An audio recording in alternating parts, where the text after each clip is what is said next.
घरीमध्ये कोण 5 जण आहे. तुमचं मूल गाव कुठे?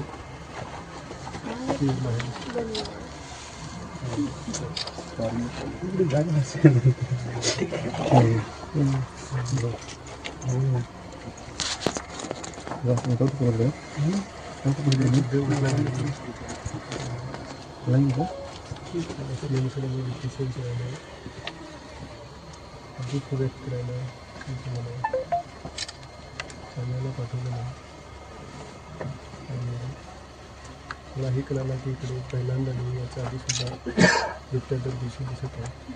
आता पण दिसलं मळ्यात पण पाहिलं आता 5-10 मिनिटापूर्वी असेल की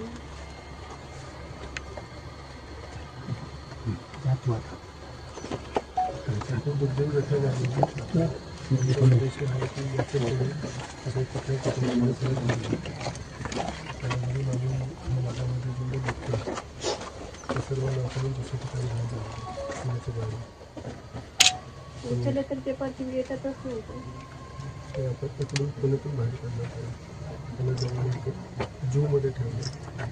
आम्हाला पुन्हा न्याय पाहिजे त्याला संपूर्ण ठारच करायची परवानगी पाहिजे. तो काल दिली नको आहे त्याने मारला त्याने तर पण ठारच करणार आहे. त्याने परमिशन घेतली.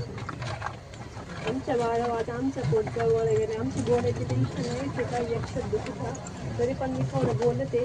आमच्या बाकीच्यांना तरी नाही पाहिजे आम्हाला सर्व नाही पाहिजे. आज आमची सगळ्यांची मुलं लहान लहान अशी समस्या प्रत्येक एक कुटुंब आहे. मागच्या 12 तारखेला ज्यांचं झालं शिवण्याची कन्या त्यांचं ऐकून घेऊ. बस खाली बस 5.5 महिन्याची 5.5 वर्षाची हिला वाढवायची का नाही आता घटना होण्याच्या अगोदर 15 दिवसापासून वन विभागाला कळवत होतो की परिसरात आमचा वाघ फिरतोय. त्यांनी काहीच भूमिका घेतली नाही. त्याच वेळी भूमिका घेतली असती तर घटना घडली नसती. याची काही वेळ 4 महिन्याची पूर्ण होईल 6 तारीख नाव ठेवलं शरीर दुसरी पुण्याचा डिलिव्हरीसाठी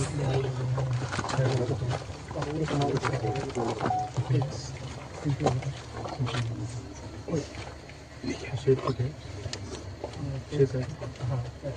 पलीकडच्या बाजूला आहे आपण त्या कॉर्नरपासून हे आले गलीमध्ये कोणी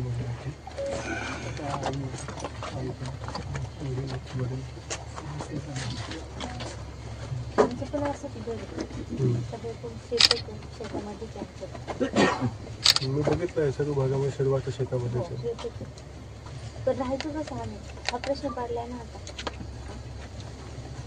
सर्व काढून टाकू मारून टाकायचे उपयोग होत नाही मारून टाकायचे किंवा काढून टाकायचे. मारूनच टाकायचं. काढून कसं आहे इथलं गावात तिकडं न्यायचं कारण व्हिडिओ पण एक व्हायरल झालेला आहे. हिला मोठी करायची नाही तर मग तुम्ही हिला न्या. तुम्हाला बिबट्यांना जर काय द्यायचं नसेल हिला न्या. जर 21 वर्षाची होईल तुम्ही आम्हाला आणून द्या. ती 5.5 वर्ष आम्ही कसं तिला हे केलंय वाढवलंय तिला पोलीस व्हायचं तसं. तुमची याची मी आई आहे तिची आणि तुम्ही आजी आहे. कसं काय करायचं आम्ही शेतात नाही गेलो तर खायचं काय. 10 वाजता भर दिवसा डोळ्यांपुढून गेले पाणी घेऊन गेली ती बाबाला. काय दोष होता तिचा. चूक काय होती तिची सांगा. असं नाही का तुम्ही आम्हाला दोष देऊ शकता का. संध्याकाळी तुम्ही का पोरं पाठवली बाहेर आम्ही मान्य केलं असतं. पण जर सकाळी जर 10ला जर घटना होत असली तर पाठवायचं नाही मुलांना बाहेर. रात्री सर माझी लहान लेकरं साईडला तिथं माझी वस्ती तिथं ते घटना झाली तेव्हा इथं कोणीच नव्हतं. आम्हाला शेतात काम करायला जावं लागतं. ते शेतात होतं त्यांनी सांगितलं सर आवाज दिला. तिथं तुम्ही पाहताय ना आजूबाजूला घर असते ना 6 लेकरू मेराची घरात कोंडून घेऊन सासू सासरे वयोवृद्ध आहे. नवरा मी आणि माझी 2 पोरं लहान लहान लेकराला ते खिशात कोंडून आम्ही साहेबांसंगती रस्त्यावरती झोपलो होतो. मग आम्ही नेमकी काय करायचं. आमची पोरं शाळेत आम्ही पाठवायची नाही पाठवायची. धक्का बसलाय पोराला की मम्मी मी शाळेत नाही जाणार. आजही त्याला कोंडून घेतले सर घरात. मग नेमकी काय करायचं.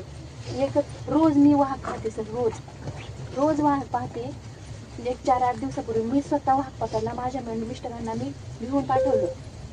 माणिकडोला घेऊन पाठवते तुमची 12 तुम्ही पकडलाच होता पिंजऱ्यामध्ये हो पिंजऱ्यामध्ये. हो पिंजऱ्यामध्ये वाघ पकडला घराच्या शेजारी पिंजरा लावला रोज माझे भक्ष मी त्याच्यात ठेवत होते वाघ पकडला तर तिथे नेला तर तिथली लोक आतमध्ये स्त्री येऊन नव्हती देत तर नवऱ्या मिस्टर काय म्हटले अरे मग मी गावाला काय सांगू तर वाघ नेमकी कुठं सोडला तर तिथले काय म्हटले मग त्याने थोडं हे केलं की नाही माझ्या कमीत तुम्ही तिथं फोटो तरी घ्या आणि मग तिथं त्याने घेतला फोटो मग बाहेर येऊन त्या कंपाऊंडरला विचारलं रोज इथे किती बिबटे येतात ते म्हणले रोजचे 5-10 नाही सॉरी 4-5 बिबटे तिथे येते ते मग सर आज शिवण्याच्या घटनाला 20 दिवस झाले रोज जर तिथे 5-5 बिबटे येते त्याची सर संख्या किती आहे? पण आज तिथे बिबटे नाहीत स्वतः आम्ही डोळ्याने बघितलं तिथे फक्त वयोवृद्ध सर बिबटे तिथं उचलला तसं तिथे स्वतः तिथं उचलताय तिथं स्वतः तिथे वयस्कर आहे तिथे फक्त वयस्कर सर आणि आम्ही एक अशी महिला आहे सर अशी महिला आहे आम्ही फक्त आमच्या लेकरांच्या आयुष्यासाठी जगतोय आज जर आमच्या देखत जर वाघ जर आमच्या लेकरांना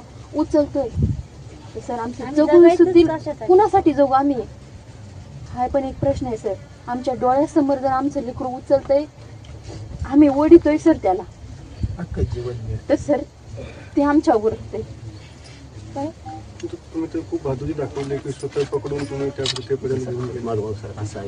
विश्वास नाही ना सर आम्हाला विश्वास नाही हे कुठं सोडतील आणि आज सर आम्ही आजही पकडलेला आहे तिथं त्याची कारवाई तुम्ही करा इकडे त्याच्यावर हा, तिथंच सर विचार करा मग इथे आज घालत रोज सर फिरतोय तो काल पण आम्ही सर तिकडं सगळी तिकडे होतो इकडून फोन येत होता की पिंपरखेडमध्ये वाघ इथे तिथे इथे तिथे कडे लावून आतमध्ये बसा म्हटलं सर अंदाजे किती असेल हा भागामध्ये 200 अंदाजे 200च्या पुढं 200च्या पुढे पाच-सहा गावात 5-6 गावात नाही. दोन गावात. रामूत, एका गावात पिंपरखेड. नाही 2 गावात 2 गावात सर पकडलेला सर नर भक्ष असो किंवा भक्ष असो त्याला मारलेच नाही सर नसबंदी म्हणताय नाही तर नसबंदी केली आहे सर तर नसबंदी केल्यावरती त्याला भूक नाही लागणार का हो? त्याचा रिझल्ट खूप वर्षानंतर आज येईल. आणि तुम्ही हे जाऊ द्या शिवण्याचं जे आता पकडले जे ना समाधान आहे ना ते दोनच आहे आणि त्याच्याशी आम्ही पूर्णपणे सहमत आहोत एक त्यांना मारलं आणि इकडून पुण्यातून बाहेर शिफ्ट केलं जेणेकरून ते परत या ठिकाणी येऊ शकत असतात हे 2 पर्याय आहेत पुण्यावरून शिफ्ट कुठं करणार तिथे आपल्याकडे एक वनतारा आहे ते वनतारा परिषद जी आहे दुसऱ्या राज्यात दुसऱ्या राज्यात तिथे कारण कसं त्याने आता तुम्ही- बाउंड्री केलेली आहे त्याच्या बाहेर तू जाऊ शकत नाही जसे आपला हे असतो ना अभयारण्य किंवा जू असतो ना ज्याच्यामध्ये बाहेर जाऊ शकत नाही तर त्या ठिकाणी आपण जवळपास 1000-1500 वगैरे सगळं शिफ्ट करणार आहोत आज या ठिकाणी येण्याच्या आधी आज सकाळीच आमची बैठक झाली राज्यस्तरावर प्रधानमंत्र्यांनी मीटिंग घेतली त्या मीटिंगमध्ये आलेली आहे की जे काही मनुष्यबळ पिंजरे ट्रान्सपोर्टसाठी गाडी जे काही लागते ते घ्यायचे आणि 1-2 महिन्याच्या आत जवळपास सर्व त्या ठिकाणी शिफ्ट करायचे इकडे येण्यासाठी मी जवळपास त्याला कुठे मंजूर केलं नेटवर्क करून दिलेले आहे आणि दुर्दैव आहे अनफॉर्च्युनेटली आपल्या कुटुंबामध्ये गोष्टी घडलेली आहे खूप दुःख आहे परत कोणाच्या आपल्या दुसऱ्या कुटुंबामध्ये असं होऊ नये त्यासाठी हा सर्व उपाययोजना करणं आवश्यक आहे आणि तुमचं जे उचलला म्हणजे वाहन जर लवकर नाही त्याच्यावरती काही कारवाई नाही केली तर 8 दिवसाच्या आत अजून एक राहणार आहे आता सर तुम्हाला परत ते अशा पद्धतीचे होणे सर त्यासाठी पण आमच्या घरात रोज जातोय रोज पाऊल त्यांना शिफ्ट करून आपण दुसऱ्या जिल्हा राज्यामध्येच पाठवू आम्ही आणि मारून म्हणलं तुमच्या ते भक्षाने जात नाहीत आम्ही रोज आमचे कुत्रे त्या पिंजऱ्यात ठेवतो आणि ते पिंजरा पण उघडून ठेवतात ते आणि त्याला झाकून ठेवीतच नाही प्राणी आतमध्ये बिबट्या असा आहे एकदा पिंजऱ्यात गेलेला परत पिंजऱ्यात जात नाही तो त्याचे पुढचे दोन पिंजरे पिंजऱ्यात ठेवतोय तोंड पुढे काढतोय भक्ष ओढतोय आम्ही स्वतः पाहिले ना भक्ष ओढतोय आज अर्धा पिंजरा कमरेवरती ट्रान्सफर माझ्या हुशार होऊन जातो आमच्या पिंजऱ्यापासून येतोय घरासमोर लावतो तुम्ही करू आम्ही